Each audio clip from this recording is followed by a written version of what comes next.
What's up, guys? Today I received my package from Archive Garage. These are their hammer hangers. I'm super excited about these. These hangers basically they don't relocate the stock shackles, but they support the stock shackles and you get rid of your stock hanger. What these do is provide a smoother ride, 1 inch of lift, and also allow your suspension to articulate further, giving it a little bit more flex. So that's all good for me. So I want to take a look at what's in the package, and then I'm going to try to install them tonight. Basically, I'm on a crunch time because I'm going to California to do a photo shoot with BF Goodrich next week, and the truck has to be done. And I go to work tomorrow, and we leave on the following day. So I got to do this tonight. Let's take a look at what's in the package. All right, now I've already opened these up and looked at them. So this is not exactly how they would be packaged, but here they are. And, you know, they are just a work of art in my opinion. Just awesome. You can see that they have a ramped surface here, which protects the shackle. These hang in place like this, and it's going to protect the shackle, and then also allow you to slide over objects better so you don't get hung up on things. So that is one huge benefit of these. You can see that the shackle is going to be able to articulate further down into this area here. So you get your 2 hangers, your packages of bolts. I believe there's a drill bit included in here, and then of course a pair of stickers from archivegarage.com. I think that's everything that's in this package. He'll email you a list of instructions, at least he emailed me. That way it was an easy downloadable PDF on my phone. And it should be a fairly straightforward install. Alright, so here's what's in our hardware bag. The hardware that we need are these heavy duty flange bolts, or flange nut bolts combination, and then both the drill bits we need. It's even a short drill bit so you can get up in there. That's nice. So I'm going to want to get these organized and count them out, make sure they're all there. So we'll just, and there we go. 4 long bolts, 4 short bolts for either side. 8 short bolts total. Okay, so here's what we need for tools. You need a socket wrench with a 19mm socket head, a torque wrench. You're going to need a hammer. We will need safety glasses, very important. A good drill. This is not a good drill. You need your cutoff wheel with a grinding disc, 1/4 inch and 1/2 inch drill bits, a floor jack, jack stands. The instructions also call for a punch, but I don't have one, so we will figure that out. Pay no attention to the messiness of my shop. We just got done fixing the truck from that Veterans Day group run. We bent a tie rod ends, blew out the steering rack, hub and bearing assembly, and something else. I think that's it. Maybe that was it. Well, we fixed it. Me and a couple buddies fixed the steering rack in our own garage, which was amazing. Back to this project. First thing I'm going to do is I'm going to put my drill bit in my drill. And I just ran into my first and quite major issue. This drill bit is ginormous, and it's not going to fit in the end of my drill here. That's kind of a bummer, but I should have a 1/2 inch drill bit. One of these drawers. Drill bit stuff. I hate messes. Here we go. 1/2 inch drill bit. Now the problem with this is it's long. It's super long, which is why he wanted us to use this other one, because now I might not have the clearance behind my bumper with this guy. So these are the stock hangers, and let's see if I can get you guys a good view.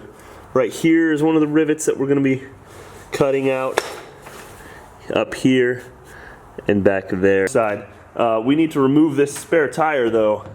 Get that out of there. In order to remove your spare tire, you need this little thing, all these things out of your kit.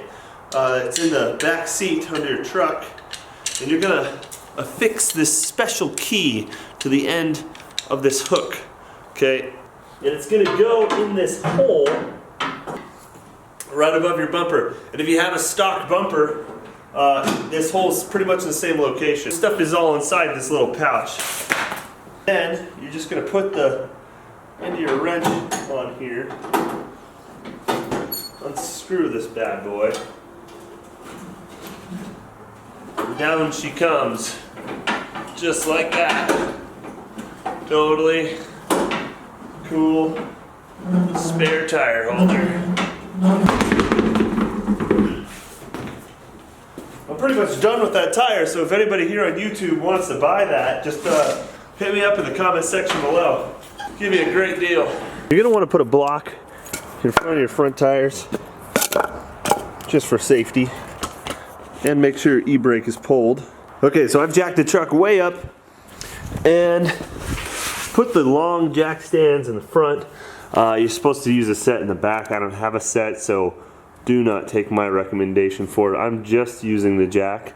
I'm being very unsafe by doing this, but I'm gonna get the job done one way or another. Having a high clearance bumper, I have a lot more room in here to work, and they're hollow inside, so I can get my hands back in here. You might not be so fortunate. You might have to do some maneuvering around. Okay, so I'm gonna get started here. I've got my breaker bar with my 19mm socket on it, and I'm gonna start by undoing these shackles here. Wouldn't hurt to put some PB Blaster on here or something like that. Next, I'm just going to tap this bolt right out.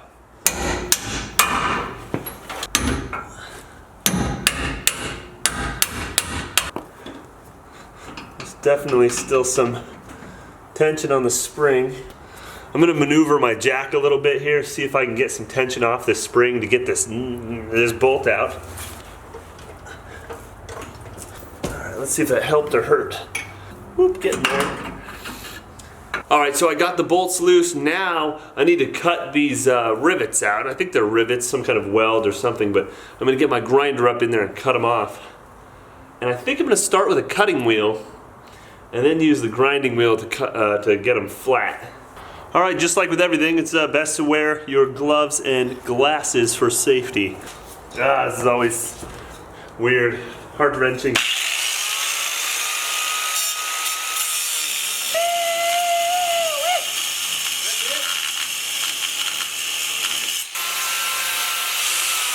Alright, that's one.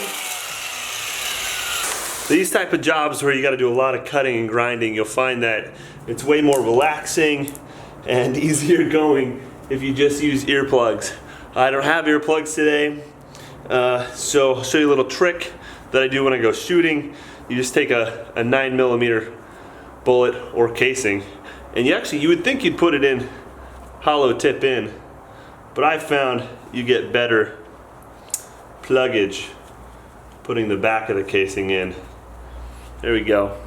Only side effect is mild to severe ear infections, but you know, that's neither here nor there. That's good. Just don't catch on fire.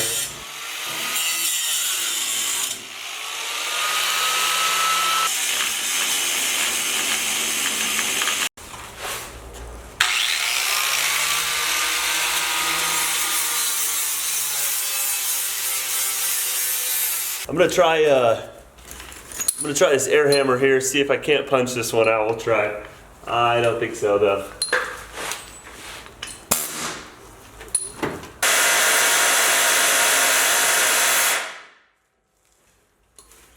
Didn't budge, not even a little bit. So now's the crappy part. I got a drill. I've been using this drill from 1955. Been doing okay so far though.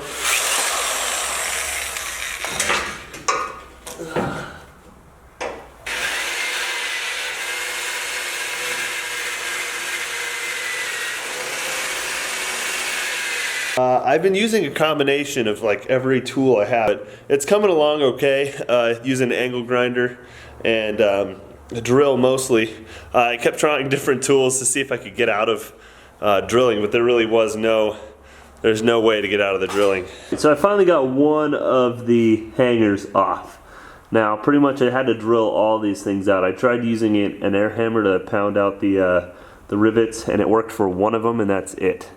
But there it is over there on the ground. Excuse the mess in the shop, it's just crazy. I still got to do 3 of the 4 rivets here on this guy. Mike's on his way. He's gonna help me out. I just need a set of hands because we're trying to leave tomorrow to go to this BF Goodrich commercial shoot thing.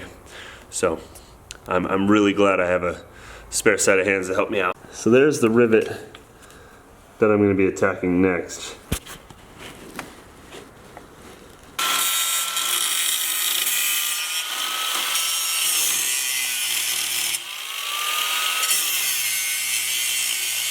You don't have to remove the leaves, but what I did is just unbolt the U-bolts, unbolt the main shock, and then just push this thing over, just to get it out of your way.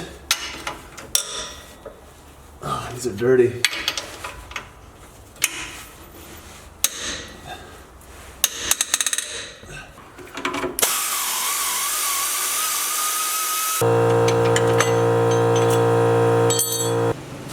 Mike just got here.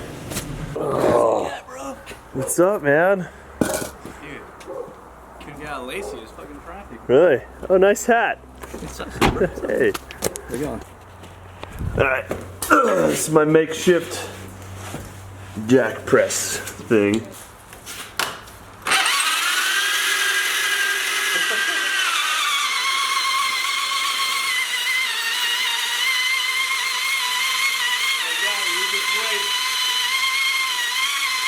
So after you've drilled out all the rivets and removed the stock hangers, pull that thing off, and you basically just put the hammer hanger up in place and slide the provided bolts through.